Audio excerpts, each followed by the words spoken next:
രചന ഗംഗോത്രി. ഭാഗം 32. കാർത്തി പെട്ടെന്ന് പുറത്തേക്ക് ഇറങ്ങിച്ചെന്നു. ജീപ്പിൽ നിന്ന് വിഷ്ണുവർദ്ധൻ ഇറങ്ങി വന്നു. എടാ അളിയ, എത്ര നാളായി കണ്ടിട്ട്. നീ അങ്ങ് തടിച്ചു കൊഴുത്തു സുന്ദരനായല്ലോ. അച്ഛൻ പറഞ്ഞപ്പോൾ അത് നീയാണെന്ന് ഞാൻ സ്വപ്നത്തിൽ പോലും വിചാരിച്ചില്ല. പിന്നെ നിന്റെ ഫോട്ടോ കണ്ടപ്പോഴാണ് മനസ്സിലായത്. അതാ ഞാൻ വിളിച്ചത്. എത്രയും പെട്ടെന്ന് ഇങ്ങോട്ട് പോന്നോളാൻ പറഞ്ഞതും. എനിക്ക് നാളെ ഓഫീസിൽ ജോയിൻ ചെയ്യണം. നിനക്കറിയാലോ ഇവിടുത്തെ കാര്യങ്ങൾ. അങ്കിളിൻ്റെ അവസ്ഥ. എന്തായാലും നീ വാ, എൻ്റെ പ്രിയതമ്മയെ പരിചയപ്പെടാം, കാർത്തി പറഞ്ഞു. ഗംഗു, ദാ ഇതാണ് വിഷ്ണുവർദ്ധൻ. ഇവൻ എൻ്റെ സുഹൃത്തു കൂടിയാണ്. എങ്ങനെ സുഹൃത്തായി എന്നുള്ളത് ഒരു കഥയാണ്. അത് ഞാൻ പിന്നെ പറയാം. ഇവൻ ഘാതക് കമാൻഡോസിലെ അംഗമായിരുന്നു, കാർത്തി പറഞ്ഞു. വിഷ്ണു ഇരിക്കെ.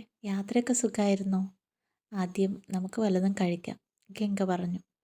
ചാർമിയും അംബികയും ചേർന്ന് ആഹാരമെല്ലാം വിളമ്പി വെച്ചിരുന്നു. കാർത്തി വിഷ്ണുവിനെ അച്ചമ്മയ്ക്ക് പരിചയപ്പെടുത്തി.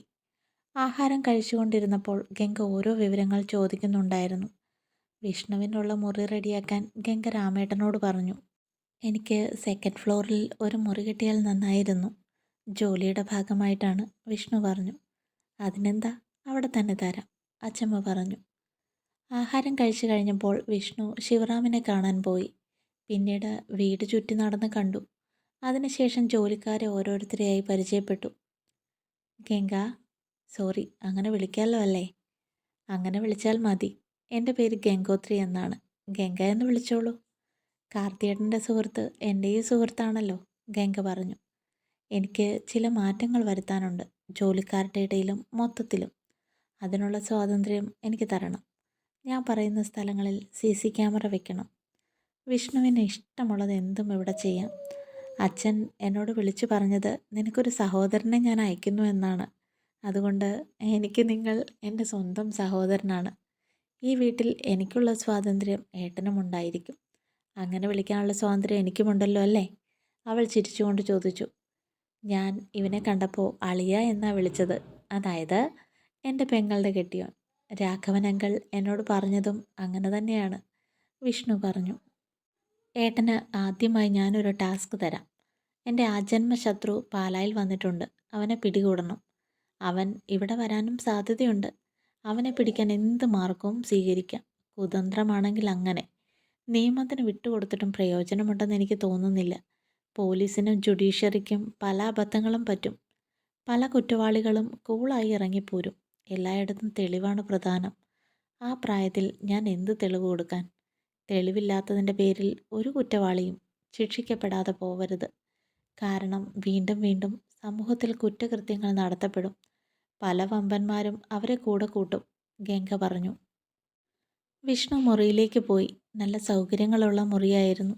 മുറിയോട് ചേർന്നൊരു ബാൽക്കണിയുണ്ട്. ബാൽക്കണിയിൽ നിന്ന് നേരെ പോകുന്നത് ഒരു ഇടനാഴിയാണ്. അതിലൂടെ മുകളിലേക്ക് പോകാം. ഇവിടെ മുകളിലായി ഒരു ഇരുമ്പ് കമ്പി ഉണ്ടായിരുന്നു. വിഷ്ണു അതിൽ നിന്ന് ഒരു ഡൈനാമിക് റോപ്പ് താഴേക്കിട്ടു.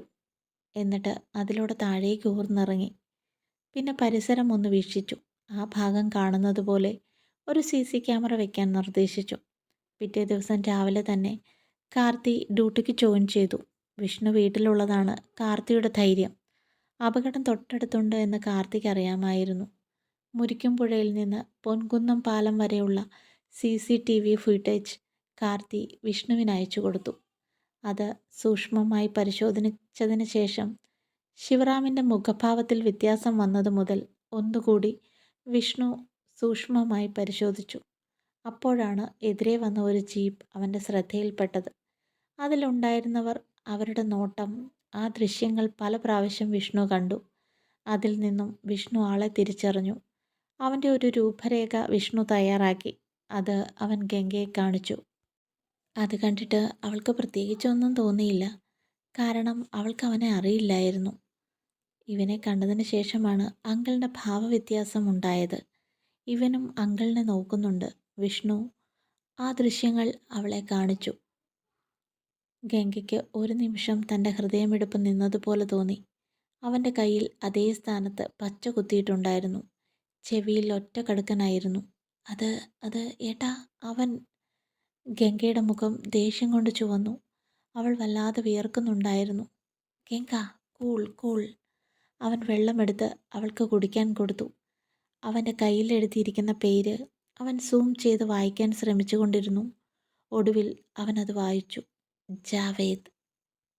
ആ CC ക്യാമറ ഫൂട്ടേജുകൾ അവൾ വീണ്ടും വീണ്ടും നോക്കുന്നുണ്ടായിരുന്നു. വിഷ്ണു അവളുടെ കൈകളിൽ മുറുക്കെ പിടിച്ചു. ഇത്രയും കിട്ടിയില്ലേ? നമുക്ക് പൊക്കാന്നേ. ഞാനും കാർത്തിയും കട്ടയ്ക്ക് കൂടെയില്ലേ? ഞങ്ങളില്ലെങ്കിൽ പോലും നിന്നെപ്പോലെ ഒരു പെൺസിംഹത്തിന് അവനെ വരച്ച വരയിൽ നിർത്താൻ എത്ര സെക്കൻഡ് വേണം? ഒന്ന് ചിരിക്കടി പെണ്ണേ, വിഷ്ണു പറഞ്ഞു. അവൻ ആ ഫോട്ടോ അവളുടെ വാട്സാപ്പിലേക്ക് അയച്ചു. അവൾ അതുമായി അവളുടെ മുറിയിലേക്ക് പോയി. ആദ്യം തമ്പിക്ക് ആ ഫോട്ടോ അയച്ചു കൊടുത്തു. തമ്പി വഴി അത് എല്ലാവരിലേക്കും എത്തി. തുടരും.